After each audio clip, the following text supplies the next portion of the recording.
Welcome again to The Information Philosopher. I'm Bob Doyle, webcasting from my ITV studio in Cambridge, Massachusetts.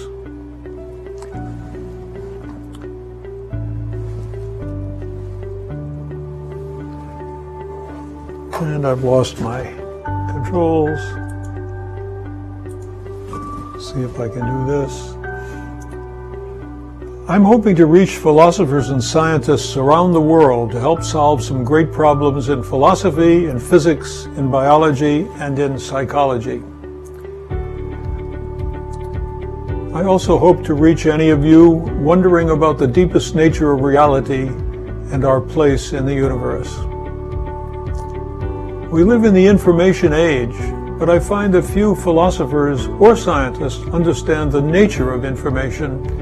An abstract quantity, I will claim, is the stuff of thought. Information is neither matter nor energy. Matter and energy are conserved quantities. It may be hard to believe, but the total amount of matter and energy in the universe today is the same as it was at the beginning of the universe, nearly 14 billion years ago. And if the stuff of the material world is just a fixed total amount, what can possibly explain all the evolutionary change that we see around us, the amazing new things under the sun? I'll explain those cosmological changes by showing that information and order in the universe have been increasing since the beginning of time. Change is the arrangement of the matter into what I call information structures, the galaxies, the stars, and the planets, for example. The stars are passive objects, though, under the complete control of physical forces like gravity. But living things, you and I, are structures under our own control. I'll show you that we are forms through which matter and energy continuously flow. And I'll show its information processing from the DNA in our cells to the thinking in our minds that controls those flows of matter and energy. Information is the modern spirit, the ghost in the machine, the mind in the body. It is our souls, and when we die, it's our information that perishes. Only our matter remains. So welcome again to my Information Philosopher lectures on philosophy, on physics, on biology, and on psychology that I will be presenting weekdays from 3 to 4 o'clock Eastern Standard Time from my studio here in Cambridge, where 60 years ago or 50-some years ago I earned my PhD in quantum physics, astrophysics at Harvard University. So today we have chosen to put up, let me just get you a link to my Metaphysics website. Here we are. In addition to my Information Philosopher website, sometime last year I decided I would also study metaphysics. And the reason was somewhat complicated. I had for many years thought that metaphysics was a rather bizarre subject and detached in many ways from the physical sciences. Famously, at the beginning of the 20th century, there came a time, I'll try to get that metaphysicist website up on the screen behind me as we talk about it. And basically, I'm going to put the screen up just a little bit so you can see it a little bit better. There we are. Around the end of the 19th century, metaphysics was still a very popular subject in philosophy. But there came a time during the 19th century when the arguments of many philosophers who rejected metaphysical concepts decided that they would prefer to be arguing about things only things that could be observable. And an observable was something you could actually go and measure. And many of the arguments about metaphysics seem to be things that we only could speculate about. And philosophy came under criticism for thinking about things that can in no way be observed. Perhaps the most important one of those things that philosophers and then those special philosophers who came to call themselves positivists, where positive meant they would go out and only measure things that could be unseen in the universe. Positivists set this goal of only observables and thereby, for example, left out one very important thing, the human mind. The argument was, and it was a group of psychologists who came to be known as behaviorists, essentially denied the existence of a mind, arguing that it cannot be observed. What goes on in our mind, perhaps in our brains, is something that cannot be seen. And therefore they should focus on things like human behavior. If I raise my hand, they can see that, they can measure that, and they can do psychological analyses based on that. Behaviorism led mostly into the area of giving an individual person or an animal a reward for certain behaviors or a punishment if they did not do those behaviors. And then there was a schedule of reinforcing pleasures and non-reinforcing, discouraging pains, perhaps, in order to condition an animal or a human being into behaviors that were considered to be desirable if they had any kind of value judgment at all. A large number of people in the sciences thought that value-free experiments were the best form of experiments, that their work in sciences should not really have moral value overtones. That was considered somewhat of a moral dilemma. When I was an undergraduate at Brown University in the 50s, I was taught that science, generally speaking, physical sciences, but then in an extension, all sciences should have nothing to say about values. They should be value-free, and ethics was not a subject for philosophy. It was a subject for physics, or science in general. Ethics was a subject for philosophy and or perhaps religion, where the great traditions in most religions taught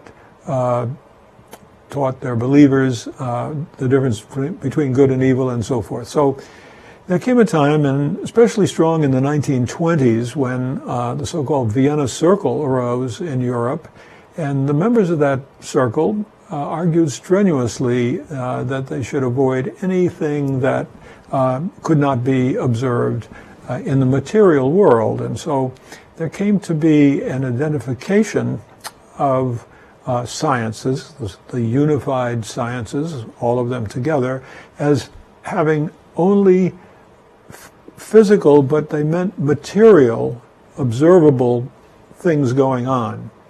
Anything else was regarded as metaphysics. Some members of the Vienna Circle used to shout, wave a hand when any speaker said anything that sounded vaguely metaphysical. That got to be so boring, they were told they could only say M, whenever they heard something that seemed to be metaphysical. So for the rest of the 20th century, metaphysics came to be sort of a pariah. It still was taught in philosophy departments, but there it was taught as the history of philosophy, the history of metaphysics in philosophy, because metaphysics famously begins with an editor of the great works of Aristotle, organized them into books.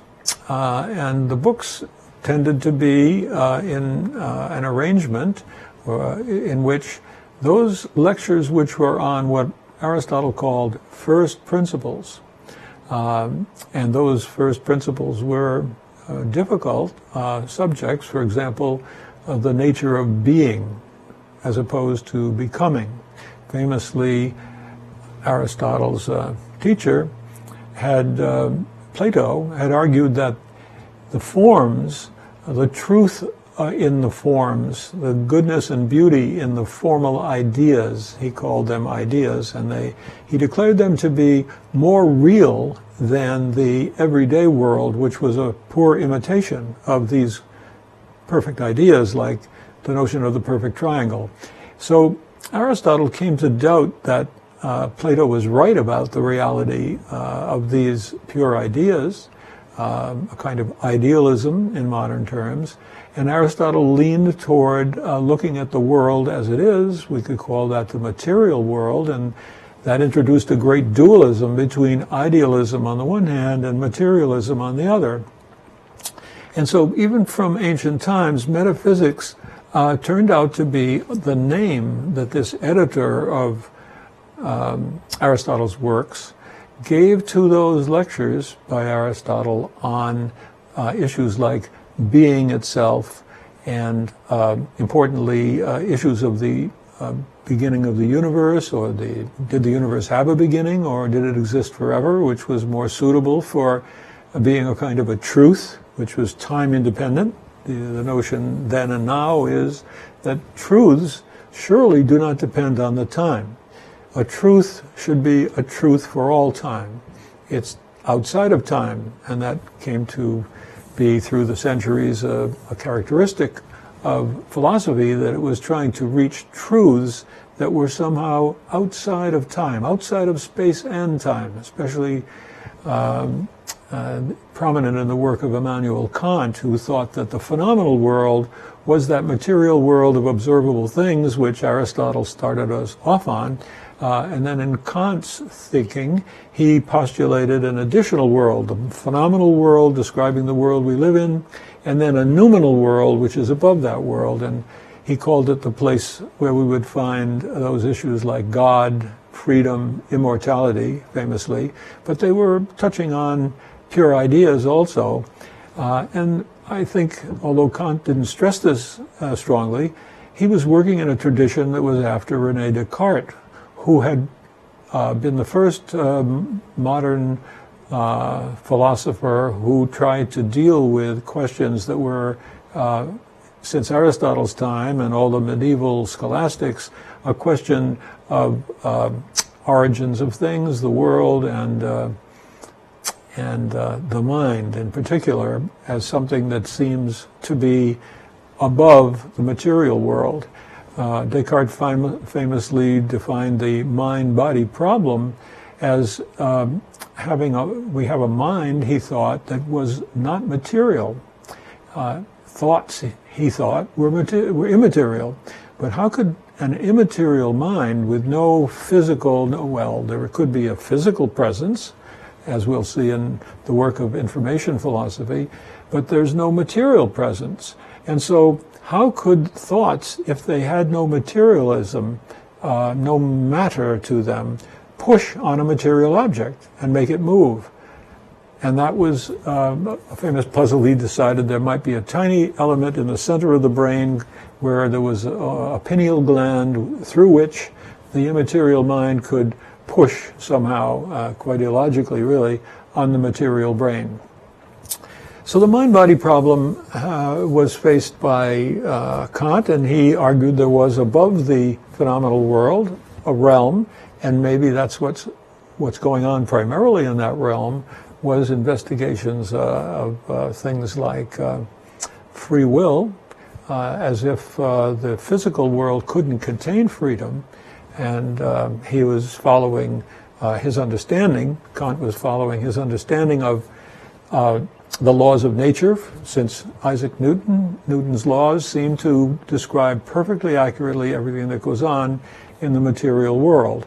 And it was suggestive that everything, every event followed from an earlier cause that caused the event, and the earlier event had in turn its causes, and these causes went back in an infinite chain to the beginning of the universe, which was one of those questions that Aristotle declared to be metaphysical. So the philosophers of Europe, Kant and then Hegel and then Marx, who took the Hegelian ideas and pushed them into an extreme materialism. Hegel had been a very strong idealist philosopher, thinking that he was explaining that there was an absolute idea, a Platonic level, Kantian noumenal level, which somehow was guiding the world and guiding it towards better and better social systems, philosophical systems in Hegel's mind. But Marx just said he found Hegel was standing on his head and trying to make the base of all the world be the Hegelian absolute idea, the Geist in German, that the spirit was somehow in charge of what went on in the material world. And Marx wanted to turn Hegel upside down and get him right side up, and notice that when Hegel walks around, he has his feet on the ground, and when he thinks things, those are the things that are up above. Some critics of Hegel and critics in general of the German idealist philosophers was that when Hegel and others start to talk about ideas, they go floating up in a balloon somehow, and everything they're doing is somehow up in that noumenal realm of Immanuel Kant. But when we get to the end of the 19th century, all of this floating up stuff was thought to be just ideas and therefore having no power to influence the world. Well, it's strange because it's not commonsensical to think that our ideas have no influence on the world. You know, some say ideas can move mountains, and individuals with great thoughts have found ways to convince many others to follow their ideas and then become more and more powerful in the world, creating a great culture, creating a great nation, creating a religion. And those ideas are the glue that holds that whole organization together. In the world today, we have many such groups, some of them causing a great deal of problem for other groups who think their ideas are more true, if anything, or the absolute truth, whereas those not following and being a good disciple of a certain belief system can often be annoyed at and causing great difficulties for people with different points of view. So, at any rate, in the early 20th century, behaviorists and the positivists, the logical positivists, Bertrand Russell and his young student Ludwig Wittgenstein argued for eliminating metaphysics. And that led us to a paucity of work in metaphysics, as I said, except for that which went on in universities where academics taught the history of philosophy and taught us about the history of metaphysics. So my work in information philosophy, which, as you know in my past lectures, has tried to cover the great problems of philosophy and physics, I looked into books about problems. And let me switch to my overhead camera here and take a look at the back of this book. What I did was survey popular textbooks and websites on philosophy. This survey produced a remarkable consensus on the great problems, starting with books like Bertrand Russell's Problems of Philosophy.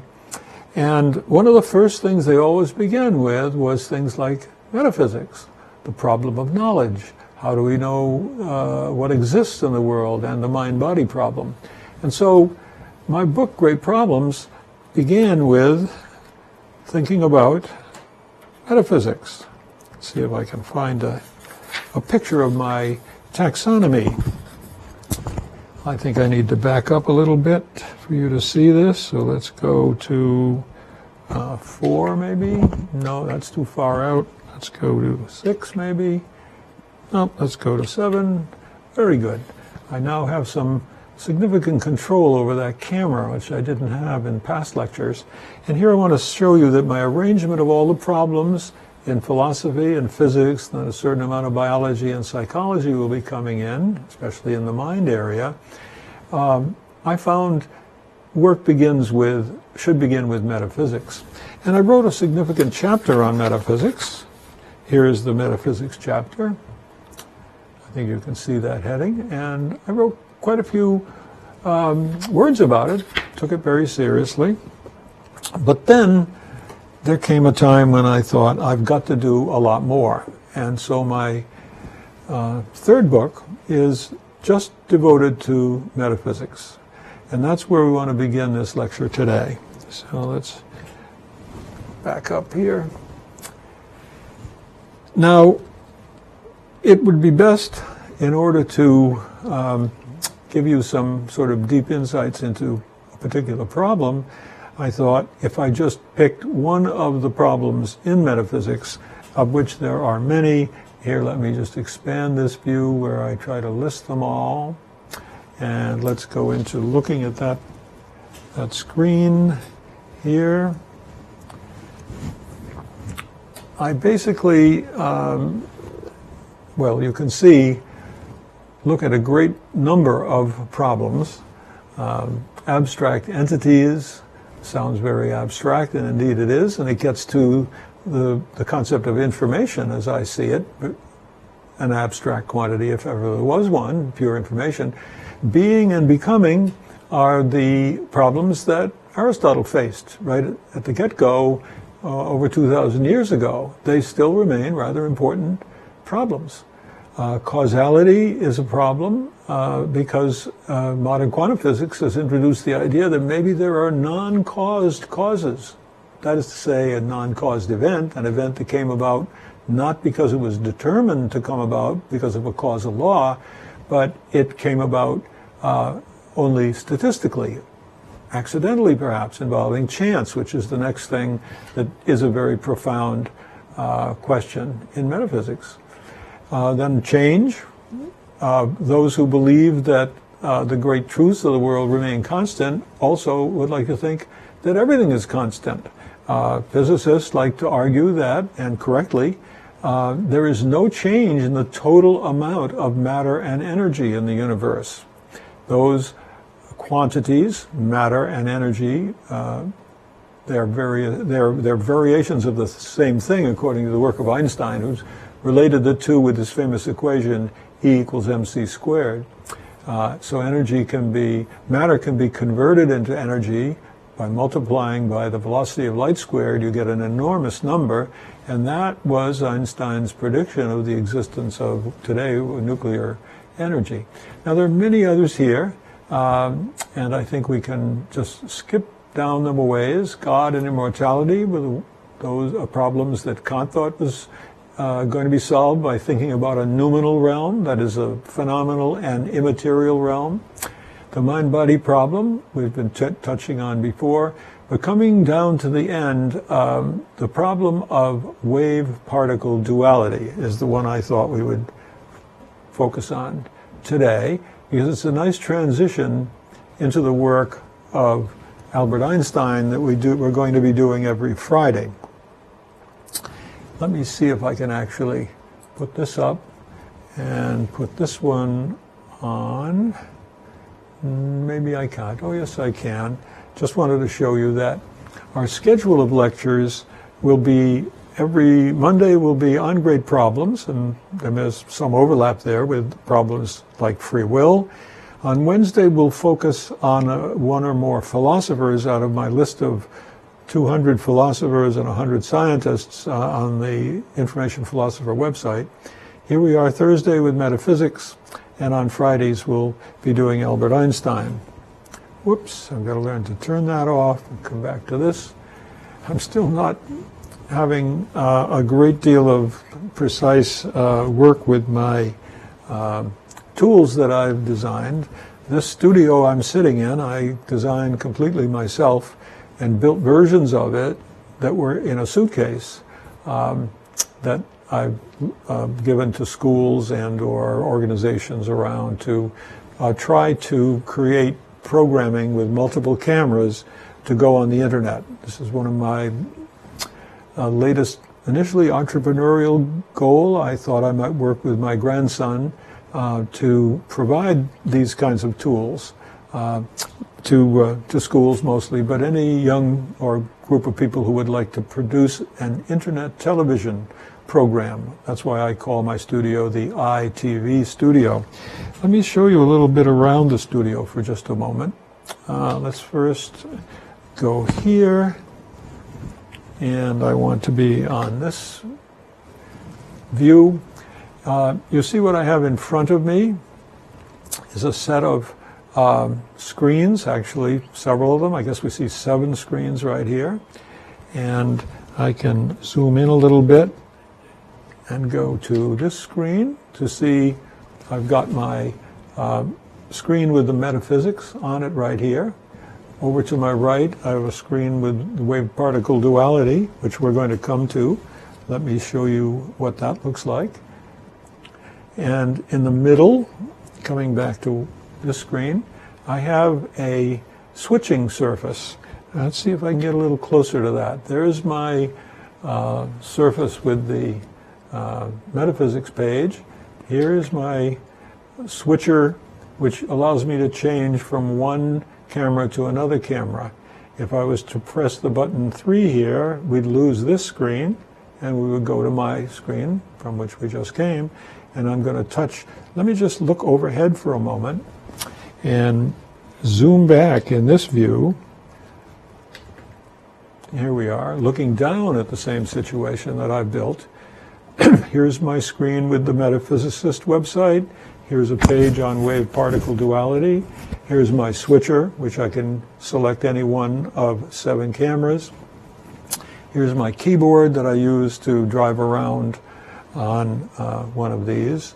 Let me go back to screen 1 and see if I can take us to a view. Let's see, here is the right-hand screen, and off to the right here, you may be able to see just somewhat. Let me just move to the right a little bit, and if you look closely, you'll see my voice going up and down here in my sound levels meter, so that I know when music plays and I'm talking, I'm able to balance all of those things. Let's look from the other end of the room for just a moment. And you'll see I'm sitting in this rather large studio, and I have a great number of screens that allows me to do several things. Let me go to zoom in just a little bit. So I have these tools in front of me here. Off to my left, I have a screen which shows all of the individual cameras. Let me see if I can bring that up. I'm not sure I can actually. I'd like to show you that. I can perhaps zoom in a little more closely. Let's try this. There we go. So now you can see my own picture here and each of the other cameras. One camera, for example, is here, number 8. It's just got the overlay that I just put on top of me as we looked at the schedule of my lectures from Monday, Tuesday through Friday. I think I'll show you around a little bit more here by just, let's see, 5. Behind my head, I have a countdown clock reading 28 minutes, 17 seconds into the program. And if you look closely below that, you'll see that I can scroll the text of my introductory material, where this is called a prompter program. And I've designed and built that prompter, which is actually an extremely low-cost prompter. Everything I do, I try to make tools as inexpensive as possible. So there we have my multi-view screen.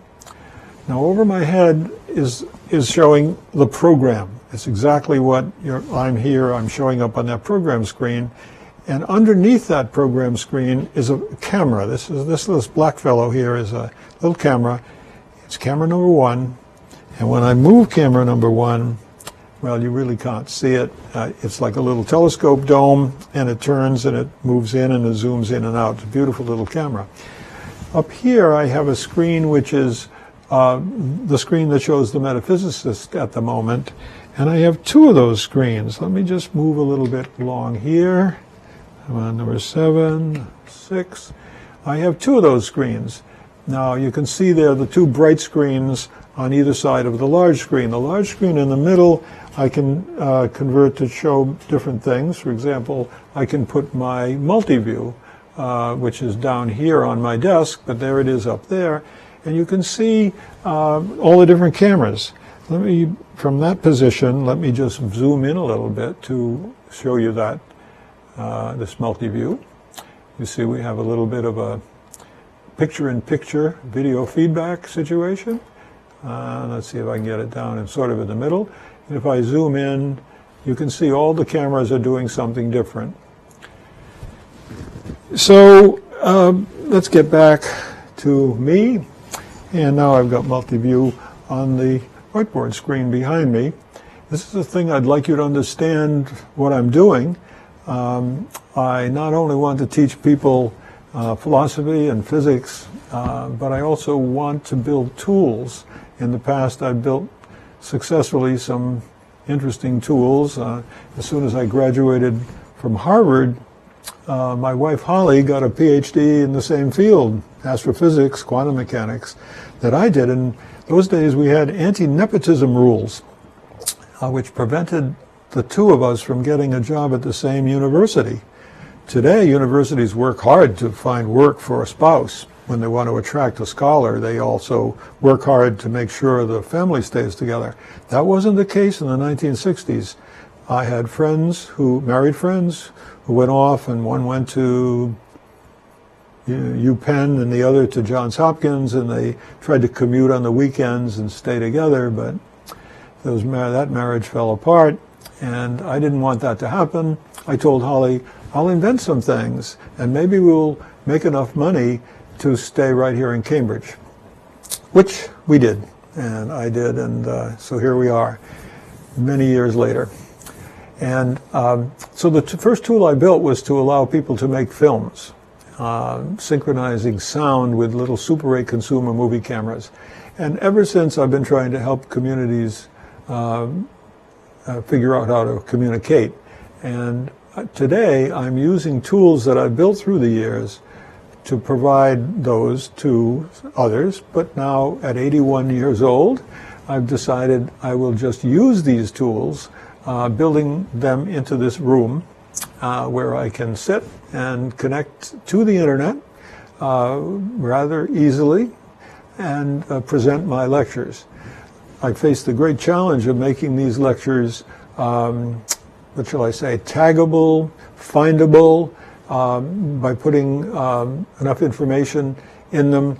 And I'm going to use a blog, a kind of tool which is a chronological timeline, to put one lecture after the other in a time sequence, and also use tags or maybe hashtags that can be used to kind of help people find work on different subjects.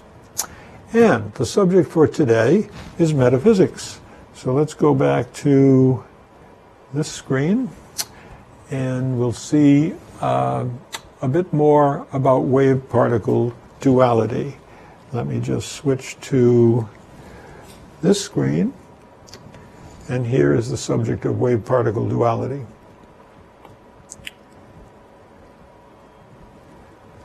Now, in physics, the question is, can something possibly be at one and the same time both a discrete particle? Okay, let me just go over here for a moment and get this one up here for me. Can it be both a discrete particle, which is what Werner Heisenberg specialized in discovering the physics of particles in what was called his matrix mechanics, a rather abstract name, but he had a focus definitely on the idea of the dynamics of a particle. And can it be at the same time a continuous wave? Now, the wave mechanics was a competing view to Heisenberg's matrix mechanics developed by Erwin Schrödinger of the famous Schrödinger's cat experiment. Now, my interpretation of quantum mechanics says unequivocally no, because it is all, I like to argue, it is always either a wave or a particle depending on how you look at it. Now, this has become a little more sophisticated these days because the equations that describe the evolution of a quantum system, like an electron or a photon, tends to be thought about in two stages, similar to my two-stage model of free will, if you notice. The first is a wave stage in which the wave function moves around in space, giving us values at different places and different times. And those, what it gives us is the possibilities that are available of finding a particle at one of the places where the wave is evolving. Notice, therefore, that the wave is nothing but possibilities, or specifically probabilities, that given the physical surroundings, the apparatus, the experiment, or whatever you're doing, those walls give us what are called the boundary conditions for solving the Schrödinger wave equation. Now, because, okay, I'll go back away from this just a moment, come back to myself, and rather than reading what's on this page, which, by the way, is a rather old page, and I have a rather more sophisticated view of some of this in my book on metaphysics. Try to turn to that and see if there's something we might like there.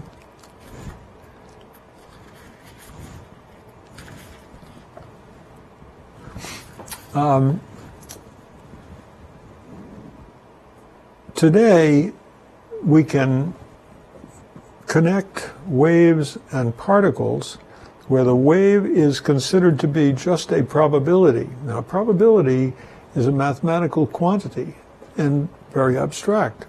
I'd like to say, considering what we've just been saying earlier about the distinction between the mind and the body, or the distinction between the Kantian noumenal world and the phenomenal world, that the wave is simply carrying information. Now, abstract information about where a material particle will be found statistically. So it seems subtle, although I'm getting more and more confident in saying that the wave is just an idea. It turns out to be information. It's not just a random idea that we're having, that the physical experimenter is having, because the Schrödinger equation, a mathematical equation, is giving us definite numbers about where particles are likely to be found.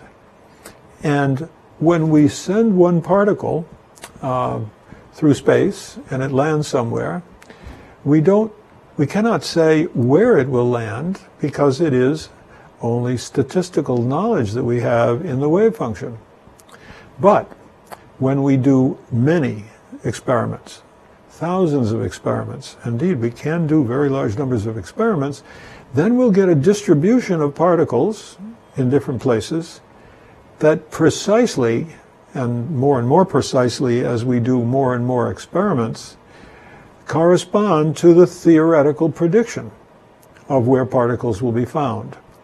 So notice, not just a kind of abstract mind-like, information-like level in the wave, and a material-like, matter-like particle on when the experiment is completed, but we can go and notice that these two aspects of wave and particle duality correspond in a real way to the difference between an ideal and material. So we have immaterial and material. We have ideas and thoughts about what's going to happen, and then we get experiments. Now those ideas, the Schrödinger equation of quantum mechanics, is fundamentally a theory, whereas the measurements that we do to try to confirm that theory are experiments. So this duality, which is called the wave-particle duality, I'd like to argue, and I hope when you hear this examined in many other lectures, you'll come to accept, as I do, that there have been dualisms for all time. There's a wonderful history of all kinds of dualisms, but they all may be brought back to this dualism that began at the beginning of philosophy, when metaphysicists like Aristotle wondered about the realm of Platonic ideas as opposed to the everyday world, which was associated with change and becoming.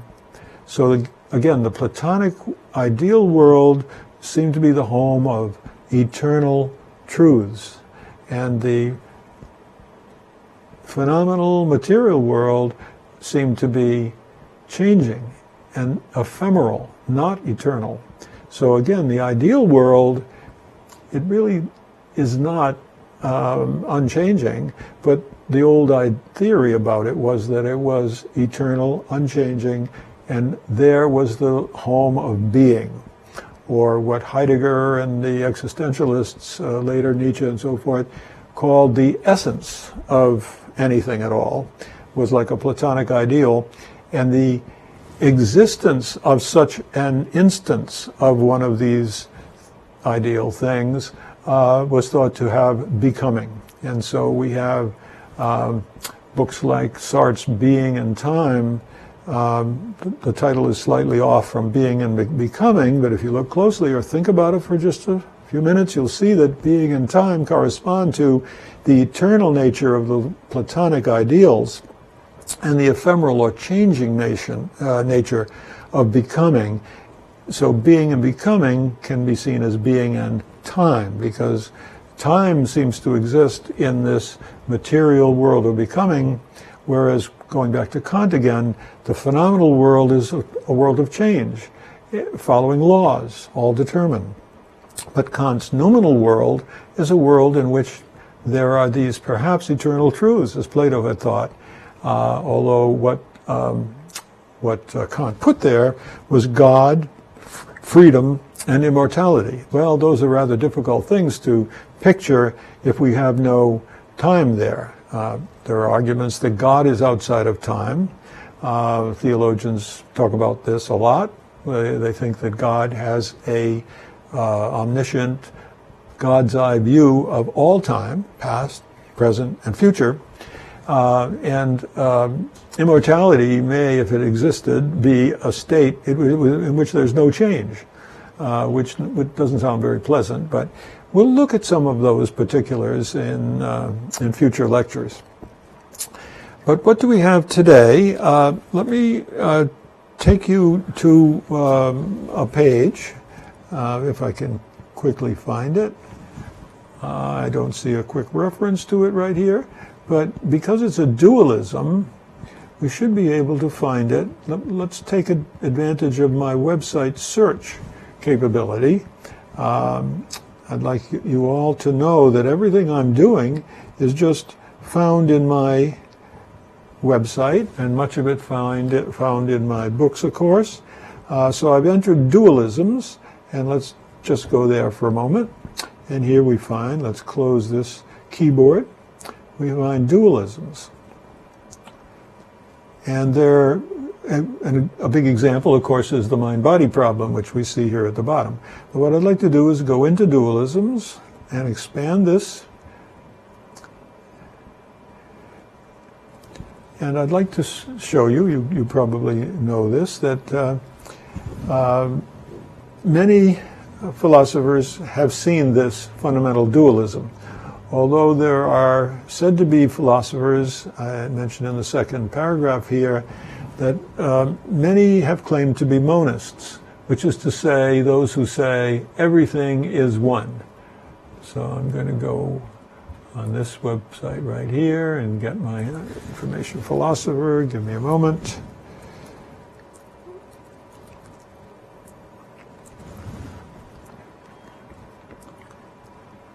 What I'd like to do is be able to show you where my mouse is moving around. So I'm opening up another, I'll show you what I'm doing by going here.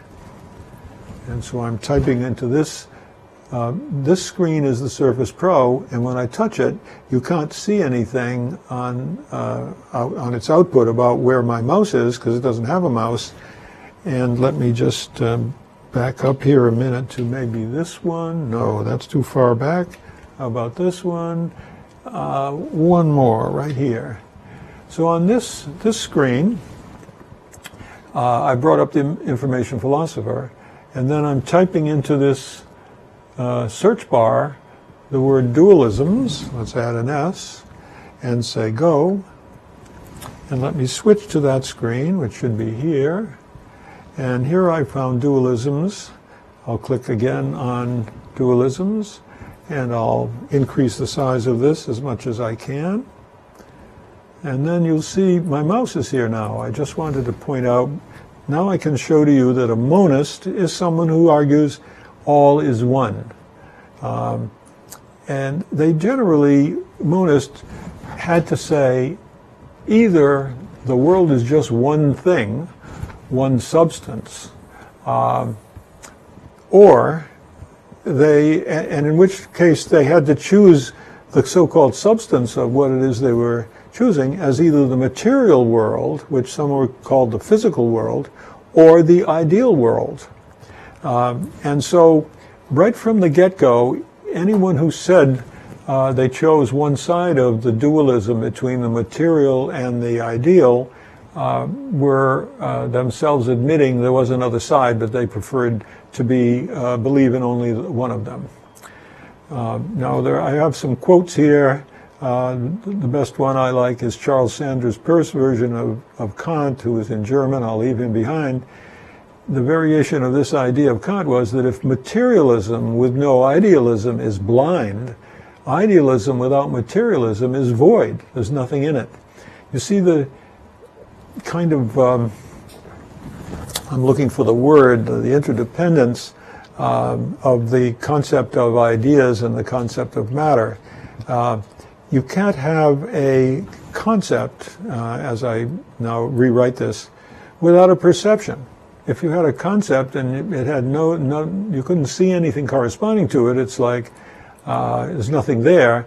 But a perception without a concept is said, I call it blind, adopting this blind idea from Kant, and that is often said that we can't really see anything looking into the world unless we already have a conceptual notion of what it is we're seeing.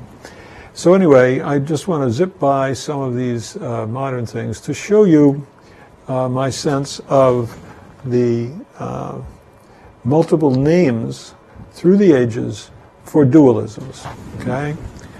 And the idea difference between a monism that everything is one, and then a view that no, actually there are many things in the world. This was an argument that went on for some time, in ancient times right down to modern times. William James, his famous pluralist, argued for the fact that there are many different things going on in the world. And here's my major name for the big dualism, idealism versus materialism. My work in information is to say that information is an idea. That is to say, it describes the arrangement or the pattern, the structure, the shape, which tells us something, contains information as apart from the matter in which these patterns are embodied. And so it goes on. Plato famously had a divided line in which theories were on one side and then techniques, which we could think of as experiment, were on the other. The words eternal and ephemeral we'll find again and again, especially in some religious analyses. The notion of the essence of something as opposed to its mere existence. And this dualism of essence and existence featured prominently in the work of Martin Heidegger, who is seriously a metaphysicist in many ways. He called, I guess Nietzsche had referred to himself as the last metaphysicist, or the last metaphysician, which is the more common word for my word metaphysicist. I like to think that I'm a metaphysicist because I'm very interested in the physical implications of metaphysics, whereas the metaphysicians are generally more interested in the philosophical implications.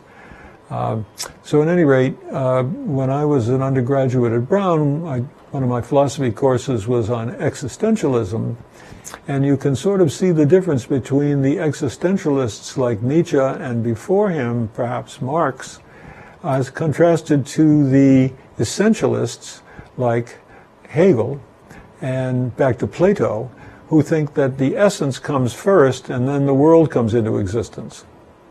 Essences are things that, say, God knows about, but the particular existences depend on the physical, the real world. Plato called his world of ideas real, but that was a different use from what we have for reals. So when Nietzsche argued, no, we are in the world, fallen into the world, as Heidegger calls it, and we exist before we figure out what our essence is. In other words, if you didn't have human beings or beings of any kind, you wouldn't have any thinking about the essence. Those who want to have essence before existence are happy with the idea of a great sort of creative force, perhaps an agent who has preceded everything here. And the existentialists tend to be materialists who think that the world came first, and then thinkers figured out what the essences of all the things are in the world. So this goes on for ages. These are sort of scholastic time periods, and I think I won't try to talk to you about any of those in particular. Here's Kant's Transcendental Critique, it's called, in which he made a distinction between his noumena on that side, an ideal side, and his phenomena, the phenomenal world. Here's two variations of ways of thinking about Hegel and Marx, and the notion of a supernaturalism versus a naturalism is an important one. The linguists also had their own way of thinking about these things, the difference between a formal ideal language and an ordinary language, and so it goes. So we've gone rather deeply into this situation of dualisms, which is one of those great fundamental metaphysical questions. But I think I want to come back to a picture of waves and particles that I have here. Spend a few minutes on that before our time runs out today, because it's a very specific example of a metaphysical story, which is also a physical story. So this is what's called the Twoslit Experiment. We talked about how the wave is related to the particle, and this is one of the great experiments to see the difference between a wave and a particle. So I guess I'll open this one also over on the other page and go back to this page for a moment, because once again I can work with my mouse and we can drive around in it a little bit. When Newton thought about light back in the 16th